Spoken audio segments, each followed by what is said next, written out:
And welcome to the Sunday Sit Down right here on Next Door Radio. Candidate for Granville County Sheriff Robert Fountain joins us here like he does every single Sunday beginning at 8 p.m. right here on Next Door. My friend, how are you today? Hey, I'm awesome. I'm blessed. I'm highly favored. Um, I'm in good company. Some people ask you where you hail from and who you hang around. I feel like I'm in high cotton because I'm with Trey No, Snyder, Next Door Radio. you always know what to say. I love it. I love it. We do what we do, brother. There We you do what go. we do. Again, this is the Sunday Sit Down here on Next Door Radio, kind of talking about the pillars of criminal justice. So a couple things we want to kind of focus on here today. Law enforcement operations, what does that look like? Talk a little bit more about that. Um, I will start with this, and I think people need to understand that justice is like a relay. And I say that very often because they have to understand, if you're a track and field person, a relay is a long race. And there are certain stages in those races. So we're looking at a mile marathon. So say that the sheriff's office is a 4-year position, and say the mile relay is 4 laps around 400-meter track, right? So we're going to compare that relay to the 4 years in office which we will serve in. So we know historically the baton of justice that's passed from sheriff to sheriff has fallen to the ground on certain occasions. And we know that in 3 years we've had 3 sheriffs. So we know that the baton of justice has dropped or fallen to the ground. So we're here to pick up this baton of justice as a collective body of people. Black, brown, white, indigenous, all colors, all shapes, forms, no matter who you are, it's about a collective body of work. So that's the first thing people have to understand, this race for justice and this passing of the baton. So with law enforcement operations for the Granville County Sheriff's Office, we're short. Those fine deputies, detention staff, administrative personnel, they are working their butts off. And I commend them for the job that they do, the commitment to keeping us safe. But it's far too long that the leadership has not been effective enough to help them or to make things better for them. So that's not casting in dispersions of anybody that has worked there. It's a matter of fact. Because if the fact is they were doing what they're supposed to, then we wouldn't have 3 sheriffs in 3 years, right? And we wouldn't have this mass exodus of people leaving the sheriff's office. But then you have no one to recruit to come into the sheriff's office. So it starts with leadership. People love what they do. They don't leave jobs. They leave the people that run those jobs because they're not fair, competent, and capable and qualified to do and lead them in a direction. So I can believe that 2 things can happen at the same, positive things happen at the same time. So one, when we start talking about operations, we have to start talking about response time to our communities. We have to be invested in our communities. You cannot have adequate response time to our 524 square miles with only 3 people working, right? So when you tell people you live in Berea, or you live in Wilton, or you live in Bullock, or you live in Stovall, and as a deputy on the southern end, that's the response time that we have to deal with. So the plan for law enforcement operations as far as patrol deputies, we have to increase and expand that platform. We have to look at a zone patrolling because we're going to look at dividing this community up, right? The southern end, we have a central middle district, then we have the northern end. So we're going to start putting I want substations in Wilton and down in the southern end. You don't need to leave your substation to do anything. You patrol your district and your zone. I shouldn't see anybody outside of that area. I shouldn't see a lot of folks congregating together unless they're having a luncheon that they are discussing planning operations or events. That's fine as long as I know, because I don't want the average citizen to call me and be like, hey, I seen 5 or 6 of your people somewhere. Who's patrolling our communities, right? I want to be able to articulate to them, hey, this is what this meeting, I know about it. So when I know things, then I can defend you.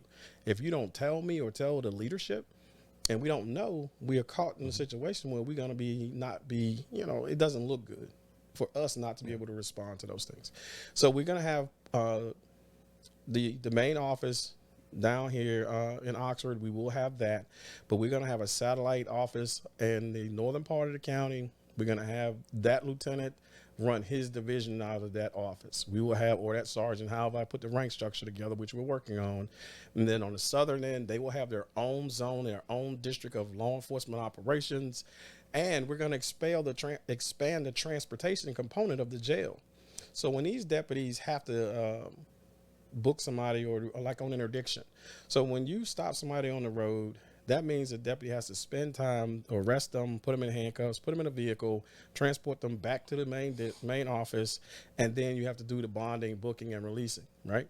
So we have to shape that to where it takes that burden off of our deputies. So if a deputy detains or arrests somebody on the side of the road, our jail transportation is going to change. So our jail transportation people, because we have such a few minimum amount of inmates, let's expand that to where these guys who are accustomed to transporting people can transport them to the jail, help with the processing of it, and they can start seeing if they need some detoxification or something like that. It's a substance abuse issue, a mental health issue. They will have a backup already in place so they can move the person effectively, securely, and it doesn't put the deputy in further situation to have to use force on somebody without being out there with somebody, right? But it doesn't pull anybody from their other districts to go back them up. So we're going to look at dual certifications for our jail transportation staff to where they can go to BLET. They can be under the sheriff's authorization to do patrol operations or to be like an assistant patrol officer at that time. So we're looking at a public safety officer component. We're looking at special deputies under the sheriff's training and standards. So we're going to expand law enforcement operations. And I always had some conversation with the Governor's Highway Safety Council to look at starting a motorcycle division within Granville County for escorts, law enforcement operations to include drug interdiction. And we're just going to do things different. We're going to expand it to where people are going to want to be a part of Granville County Sheriff's Office and be like, they are paying and doing things that are going to put me in a different place, because we're going to go after a younger generation of law enforcement or criminal justice professionals, because they're going to be the future. So when they see you having a drug interdiction unit that has motorcycle capabilities, or they see you having a fugitive task force unit assigned to the U.S. Marshal Services, or they see you with having a drug enforcement administration task force officer or FBI task force officer, and there's no competition around you, you're going to pull competent, qualified applicants to want to be a part of what you're doing. So we're going to do things different. The same standard of doing things does not work. This is the 21st century, and I said before, we have to meet the need of our deputies and our communities. That starts with investing in our people, which is the deputies, detention staff, and the whole sheriff's office. So that was a long answer. Okay, no. And so I kind of want to go back a little bit, again, and kind of a cliche kind of question here. But if you're just tuning in, this is the Sunday Sit Down every single Sunday beginning at 8 p.m. Of course, you can catch it here on Next Door Radio. Why is it so important to put the right person in place? Like you mentioned before, beginning of that segment where you talk about, I want to know about where you are just so I can defend you. Why is it so important, especially when you get that phone call, why are they here? Now, why is it so important to put the right person in place for those kind of things? Because you have to maintain we have to look back from whence we come. From whence we come to where we are and where we're going, it's going to take the public's trust in that, right? And I believe in this. People would trust you when you lead by example. So day one, when people see you out there doing the job in the ditches with them, in the streets with them, you don't really have to work on the trust of the deputies. They're going to have faith in you because the community voted you into this position, so the community trusts that you're going to lead them the right way. So having the community put you there as an elected official, then you having the capacity and the forethought or wherewithal to intestinal fortitude to get in these streets. And I've said before, everybody's going to the streets. That means every lieutenant, every captain, every first sergeant, everybody's going to go to the streets. You lead by example. The right person is the person that wants to lead by example. The right person is the person who's going to go into these communities, not select communities, but every part of the communities. The right person is the one who will go and shoot with their people. The right person is the person who will go serve inmates food in jail capacity. The right person is the person that shows up and tells their deputies, hey, take off, I got you tonight. Go spend time with your families. And those people have to understand that that is the right leadership that Granville County Sheriff needs to have. Far too long, when you look at Donnie Harrison, and I respect Donnie Harrison for all the years of service that he gave to Wade County, you would see Donnie Harrison out there on the streets. You would see Donnie Harrison pulling people over in his patrol vehicle. You would see him relieving his deputies at the jail to take their positions. So when we start looking at the capacity of being the sheriff, it is not just about law enforcement operations. You're a person that has to lead not only the jail, detention, staff, courtroom stuff, you have to lead a community. Because if you look at it from a political standpoint, and I understand people's fear, other than the governor, the next highest ranking public official in a county is the sheriff, right? So I understand that people are fearful of, the unknown in this whole process. It's comfortable to say, hey, well, let's just pick somebody that was there, or let's look at this, but let's look at this thing from a different totality. And that totality is you have to have experience across the board. The right person to lead Granville County Sheriff's Office has to have a security operations mindset. The right person has to have law enforcement. The right person must have training, education, and leadership skills. And that's the thing. I think that right now we need a different way to do business. And I think that I'm the right person to lead this agency into the next century of law enforcement and just to heal relationships. We don't have positive relationships with federal agencies, right? We don't have positive relationships with the chiefs of police in other areas because you don't see, Oxford is short. We have to look at the mutual aid agreements. And I looked at some information the other day about deputizing all the chiefs of police in the entire county. So they have the autonomy then to cross those lines, right? Everybody thinks that a mile outside of incorporated area is where a police officer has to stop. So when you look at Creedmoor and Butner, we want to make sure that we can have response times and work with other agencies to back our guys up if they're out there. 530 some square miles is a lot of area to cover by yourself. Even 3 or 4 people is a lot. So we have to look at different ways to do things. And I think it was either Forsyth County or one of those counties went ahead and the sheriff deputized the chiefs, which gave them the authority to act under the chief certification, right? The sheriff certification. So that expanded that police chief's ability to help and respond.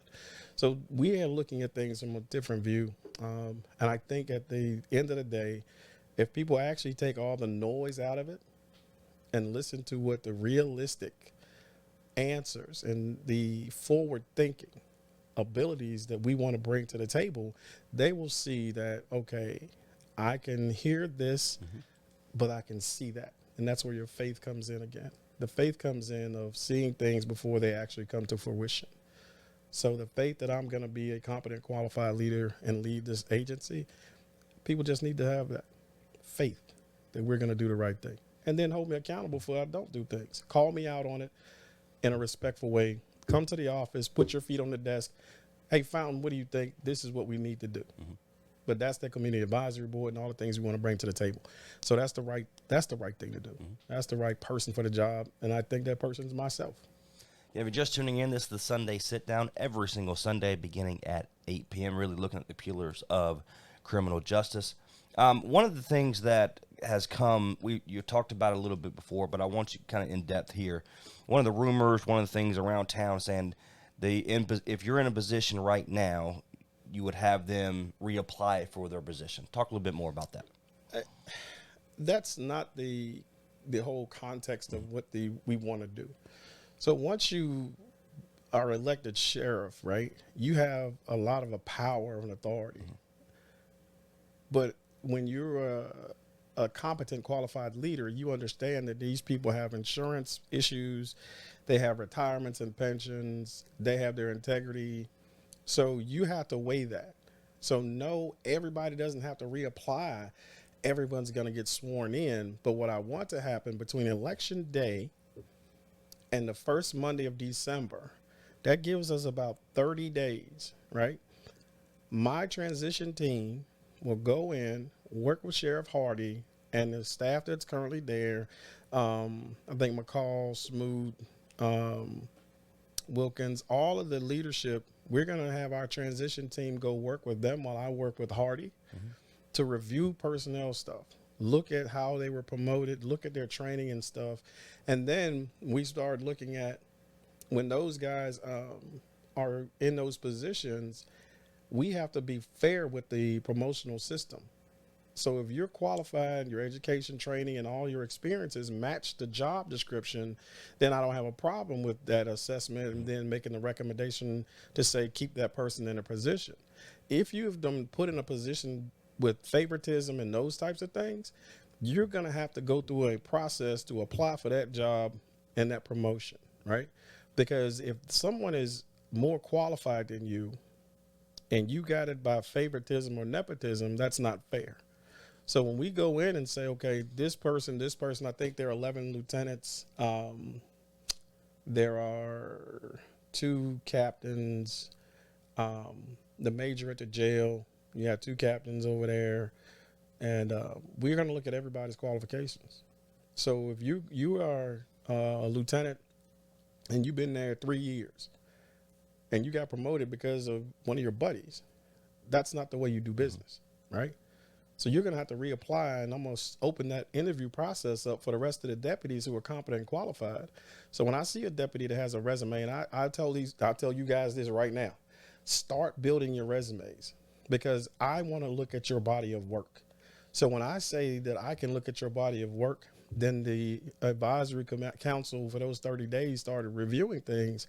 Then they say, hey, Fountain, this guy is solid in this position. They say this guy is solid in this position. The community advisory board and my transition team, we look at those people. So when we swear everybody back in, they're in their rightful position. But if we have to open it up in an interview process, then we will open interview processes to where it's fair for everybody.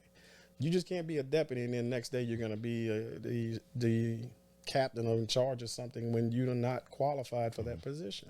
So the same standard of the community wants to hold me accountable for my training, experience, and education, I'm going to transition that right into the agency. So deputies, administrative staff, jail personnel, your time is now great, but you have a lot of time now to start shaping that resume when I get there. Bring that body of work, sit down with the team, sit down with the community advisory board. They make recommendations. At the end of the day, Fountain has the final approving authority on where we're going to go. But your training, experience, education, and your service to the community is where I weigh things out at. And then if it's just, it's the way we do business, you know. And I will tell people this, just because people are associated with me or my friends, they think, they're not going to be given any special treatment, anything, right? So because you're cool with somebody doesn't mean that you can work for me. And I tell people that all the time now. I've even talked to deputies and asked them, can that person work for you? And if they say no, then why you think they can work for me, right? So the ownership is on the community. It's in its totality. But I think we want to bring that approach to where it's clear, transparent, so nobody can say that we used any favoritism or nepotism. And I promise you that no one that I will have with me is not competent, qualified, or capable in my absence to run that sheriff's office. They're going to be one of the, and it's only, all right, so since I went down that road, will I bring people with me? Yes. But they're advisors. So when I have a retired chief or a retired highway patrolman or DEA or somebody as my advisory board, they're coming with me to make sure that we doing things in the right way. I just spoke to the former chief of police of Statesville. He's an advisor. Will he work for me? No. A lot of my advisors now will not work for me. They will help me shape the organization. So everybody's saying, well, Fountain's going to bring this person, that person. Fountain don't even know who my team is. I don't know who the whole team is, right? But everybody's going to be held to the same standard. If I bring somebody on, they have to go through my advisory board. If my advisory council said, Fountain, that's not a good fit, then we go with that. I will not go against the grain of what the community wants, period. So anybody that says it, again, there's an empty chair right there. come see me. Let's talk about it. Yeah, Sunday sit down here on Next Door Radio every single Sunday beginning at 8 p.m.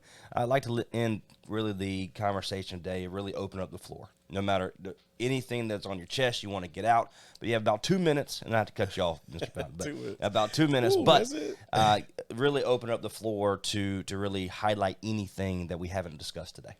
I just want to continue to let people understand that don't be afraid. Change is inevitable. And you have to embrace the change. Instead of complaining, put forth some strategies and ideas that you want to hear or that you want me to answer. So we can get rid of this competent qualifications, all that stuff. It's a noise. Because if you start looking at it, who else has a degree in this whole process, right? So let's also begin to worry about policies. Let's worry about your standard operating procedures and what you want to do. The platform we just even laid out about district policing, evidence-based practices inside the jail. I even have talked to a national mental health organization that we're going to start looking at mental health treatment inside the facility or inside the jail, doing the orientation, reception, and diagnostic process for that. So again, our body of work is a lot more broad than others. And that's what we need to challenge people on, not this other stuff. We've met the basic qualifications to be the sheriff. Now let's look at how you're going to move and be the sheriff. Stop talking about it. Let's get it done. So I'd like to thank Next Door Radio for all its work in the community. My man, Trey Snide, right here every Sunday, 8 o'clock, Next Door Radio and Trey Snide. We'd love to see you. God bless you. Thank you, my brother. Again, a great event here this past weekend. Congratulations there. But again, this is the Sunday sit down every single Sunday beginning at 8 p.m. right here on Next Door. My name is Trey Snide. We'll see you later.